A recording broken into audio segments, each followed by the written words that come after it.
আসসালামু আলাইকুম। আপনারা সবাই কেমন আছেন? আশা করি অনেক ভালো আছেন। তো আজকে হচ্ছে যে চা খাচ্ছি সকালবেলা। আর আপনাদের মাঝে একটা জিনিস শেয়ার করার জন্য আসলে ভিডিও করতেছি। তা হচ্ছে আমি হচ্ছে বলেছিলাম আগে, অনেক আগের ভিডিওতে, যে একটা গন্ধরাজ ফুল গাছ লাগিয়েছিলাম। তো এটা আমি আমার বাসার ছাদে আর কি আপাতত চাচ্ছি সব কিছু করার জন্য। আর ব্যক্তিগতভাবে চিন্তা ভাবনা আছে ছাদে কোনো গার্ডেনিং করার জন্য। এটা আমার নিজের ব্যক্তিগতভাবে আর কি।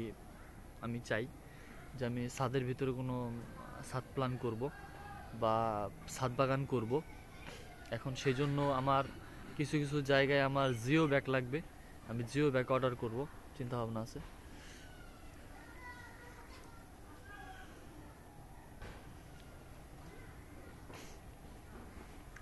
জিও ব্যাগটা হচ্ছে কীরকম, আপনার প্রায় 50 বছর 100 বছরের মানে গ্যারান্টি দেয়। এটা আপনার মানে যদি আপনি করেন, মানে বৃষ্টিতেও ভিজে, হ্যাঁ, তাতেও কোনো প্রবলেম হবে না আমার মনে হয় না।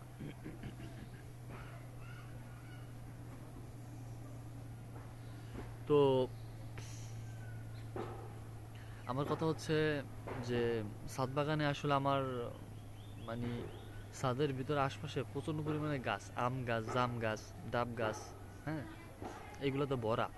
তো এইগুলার ভিতরে বা এইগুলার ছায়া পেয়ে আমার মনে হয় না কোনো কিছু আসলে কোনো কিছু হবে। তবে চিন্তা ভাবনা আছে যে জিও ব্যাগগুলো যখন আনবো, জিও ব্যাগগুলো আনার পরে সেগুলো যখন সেগুলোর ভিতরে যখন মাটি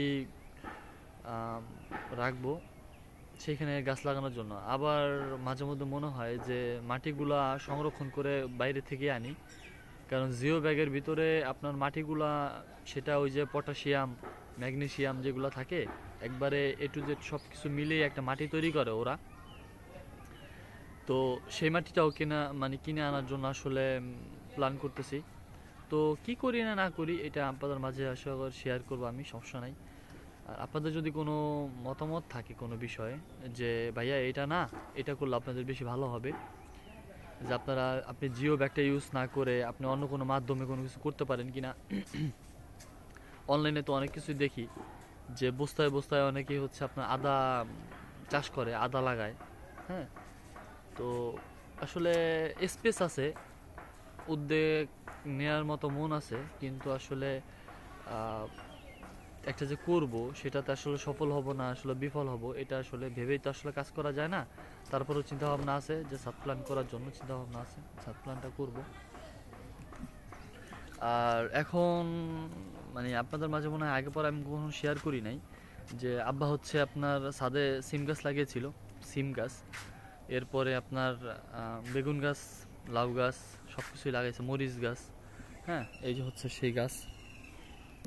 হ্যাঁ, এইগুলো হচ্ছে এই যে লাগাইছে, দেখেন এই যে এই গাছটা হচ্ছে মরে গেছে কারণ মাটি হচ্ছে ভিজা, এই দেখেন। তো ভিজা থাকার কারণে আপনার হচ্ছে এই লাউ গাছটা হচ্ছে মরে গেছে, এই যে পাতা দেখেন ডলে গেছে। আর গাছেরও আপনার ছায়া, এখানে এখনো পর্যন্ত সূর্যটা আসে নাই, সূর্য এই যে মাত্র সূর্য এই যে পরে এই যে এখানে সব জায়গায় ছায়া, ওই পাশটা হচ্ছে রৌদ্র, হ্যাঁ। আর পাশে হচ্ছে এই যে সিম গাছটা মাশাআল্লাহ আলহামদুলিল্লাহ মাটিটা শুকাই যাইতেছে, ভালো হইতেছে আর কি।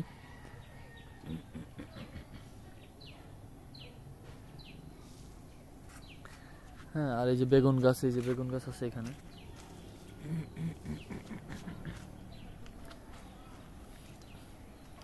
এই যে বেগুন গাছ লাগিয়েছিল আব্বাই। এটা হচ্ছে মরিচ গাছ, আলহামদুলিল্লাহ মরিচ গাছ ভালোভাবে দাঁড়াইছে। এই যে বেগুন গাছ।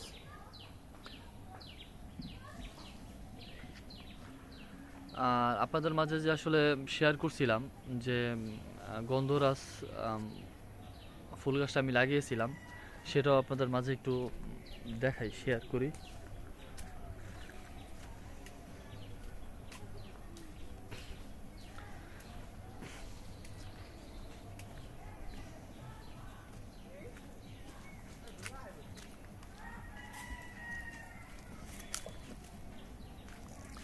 এই যে হচ্ছে সেই গাছ,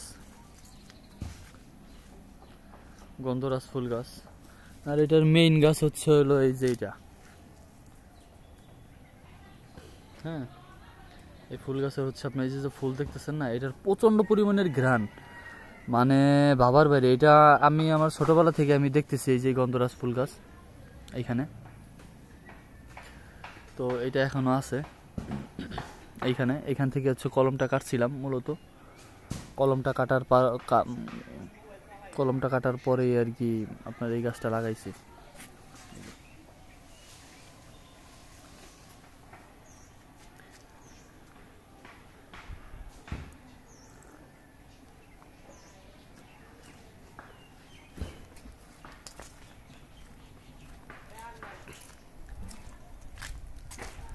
তো গাছ আসলে ছাদে ছাদ প্ল্যান করলে তো আসলে হয় না, কারণ দেখা যাচ্ছে তারপর একটা মানুষের একটা উদ্যোগ থাকা লাগে, হ্যাঁ।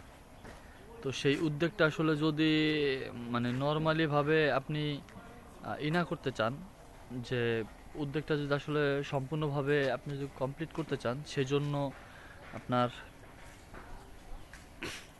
সেইখানে আপনার পরিশ্রম লাগবে, টাকা লাগবে, তারপরে আপনার কষ্ট মেহনত, মানে সবকিছুই লাগবে আমি মনে করি। তো আমি মনে করি যে আসলে তারপর একটা উদ্যোক্তা হওয়া ভালো, হ্যাঁ, কারো আন্ডারে চাকরি করার থেকে। তো আজকের ভিডিওটা ছিল এই পর্যন্তই। সবাই ভালো থাকবেন, সুস্থ থাকবেন। আসসালামু আলাইকুম।